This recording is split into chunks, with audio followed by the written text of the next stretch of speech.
আবার আরেকটা বিষয় আছে, এদিকে খেয়াল রাখতে হবে। এ, মেয়েদের যে মাসিক হয়, অর্থাৎ যে প্রতি মাসে যে পিরিয়ড হয়, এই পিরিয়ড হলেও কিন্তু তলপেট ব্যথা করে।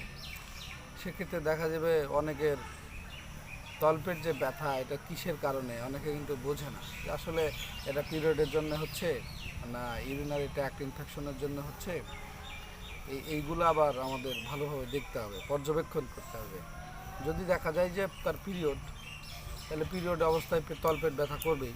এখন তলপেট যদি ব্যথা করে তাহলে আমাদের অন্যান্য লক্ষণগুলো ফলো করতে হবে, যে তার প্রস্রাব হলুদ কিনা, তার প্রস্রাব অতিরিক্ত জ্বালাপোড়া করছে কিনা, তার আবার গ্যাস করছে কিনা, আবার দেখা যাবে খাবার খাচ্ছে এটা হজম হচ্ছে না, বমি হয়ে উঠে আসছে কিনা, এগুলা পর্যবেক্ষণ করতে হবে।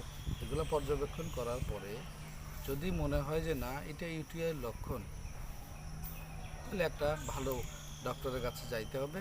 একটা ইউরিন টেস্ট দিবে, হয়তোবা দেখা যাচ্ছে অন্যান্য কয়েকটা ব্লাড টেস্ট দিবে, অল্প টাকার টেস্ট। এগুলো করলে মোটামুটি বোঝা যাবে যে আসলে আপনার ইউটিআই হয়েছে কিনা। ইউটিআই যদি হয়ে যায় তখন একটা সঠিক ট্রিটমেন্ট নিলে এটা সুস্থ হয়ে যাবে।